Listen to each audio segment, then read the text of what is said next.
Hi, it's Rob from Real Warsaw. Each episode brings you 3 short segments on English, arts, and lifestyle. Quick, clear, and real. Let's begin.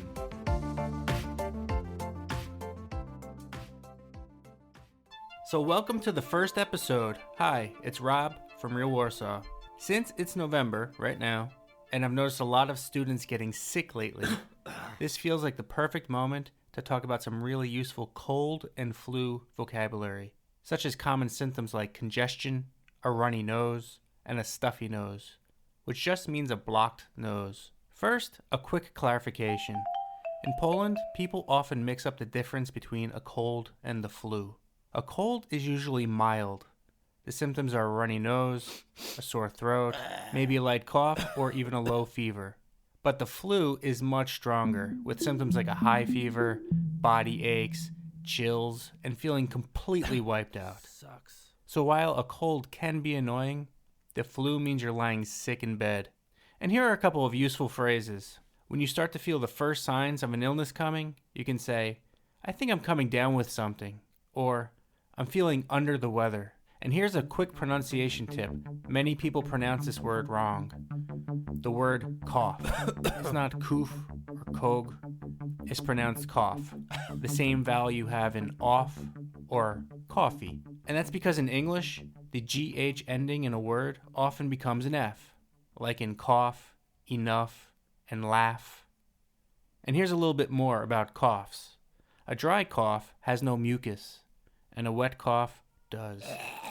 If you're shaking, that's called the chills. Remedies for colds and flus can include nasal spray, cough syrup, throat lozenges, and the classic hot tea with honey, and since I live in Poland, I always add the ginger too. Yep. And English speakers also love expressions like I'm wiped out, which means you're very tired, or I think I caught a cold, which means the virus finally got to you. That's a nice review of some simple, clear English for the cold and flu season. Now for the arts segment. I wanted to comment on something that's been all over the news. For the first time in history, an AI-generated song went to number 1 on the charts.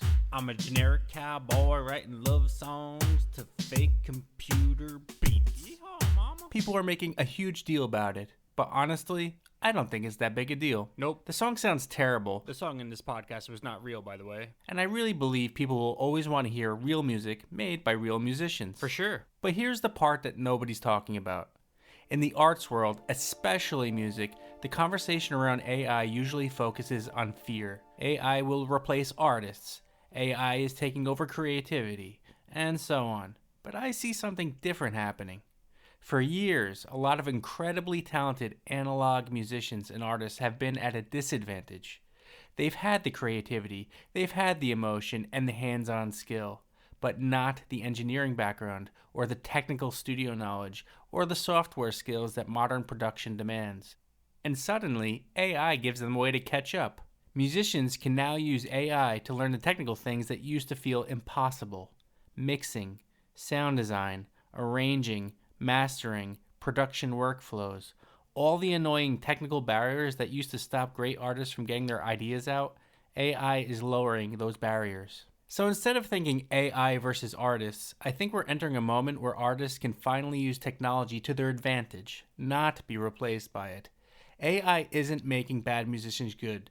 Maybe in some cases it is. I'm gonna use AI to write a song to get chicks. The world's gonna love me. But generally, it's helping good musicians work faster, learn quicker, and bring their ideas to life with fewer obstacles. And that's a great thing.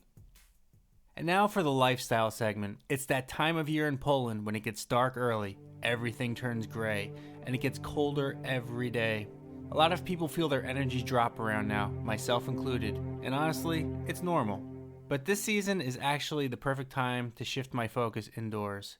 It's a great time to go to the gym, start new routines, or work on personal projects that I've been putting off. For me, that's exactly why I decided to start this podcast.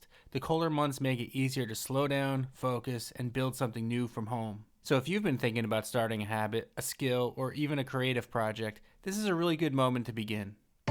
Thanks for listening. I'm Rob from Real Warsaw. That was today's quick look at English arts and lifestyle. See you next time.